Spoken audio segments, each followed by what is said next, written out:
जय द्वारिकाधीश की जय कुलदेवी मात की जय चामुंडा मात की जय गंगा मैया की जय यमुना महारानी की जय सदगुरुदेव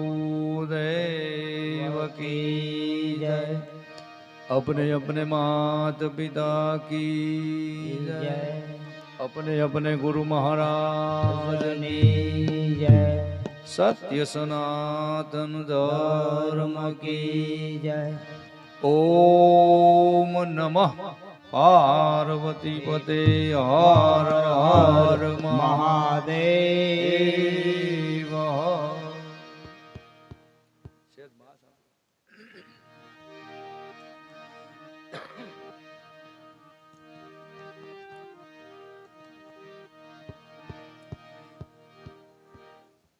ભગવાન ની વહેતી ભાગીરથી ગંગામાં આજે હું ને તમે સ્નાન કરી પાવન થઈએ.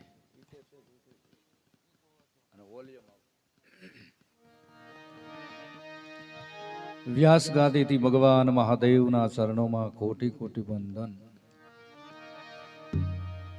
વ્યાસ ગાદીથી ભગવાન રામચંદ્રજીના ચરણોમાં કોટી કોટી વંદન.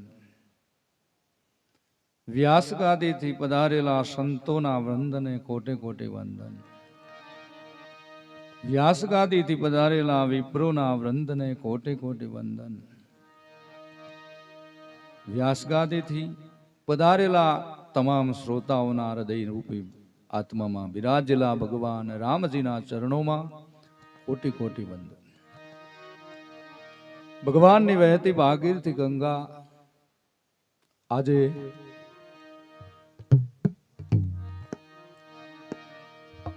કથાનો 9મો દિવસ.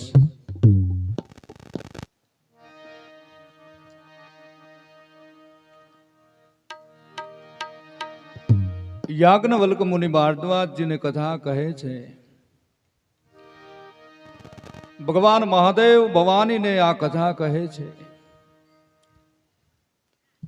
કાગભૂષણજી ગરુડજીને કથા કહે છે.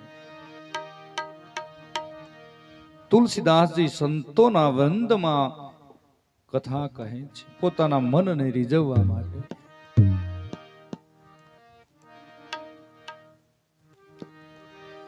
ભગવાનની અનેક લીલાઓ, ભગવાન અનેક અસુરોને મારે છે. દેવનું પહેલા હું સ્થાપન કરી અને પછી ભગવાન કહેવાય છે કે લંકામાં પ્રવેશ કરે. સમુદ્રના કિનારે ભગવાન રામેશ્વરની સ્થાપના કરી છે. આપણા ભારતનું એક જ્યોતિર્લિંગ છે. 12 જ્યોતિર્લિંગ બતાવ્યા આપણે ભારતમાં. 12 જ્યોતિર્લિંગ બનાવ્યા, એમાં પેલા ભગવાન સોમનાથ છે. આપણે 12 જ્યોતિર્લિંગની વાત કરી હતી.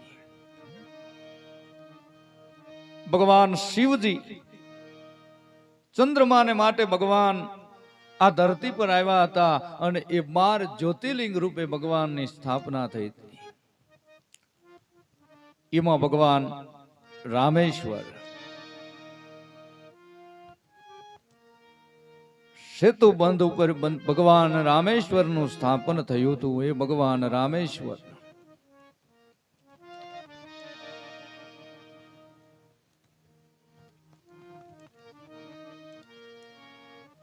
સુંદરકાંડ ભક્તિનો કાંડ છે મારા ભાઈ બહેનો.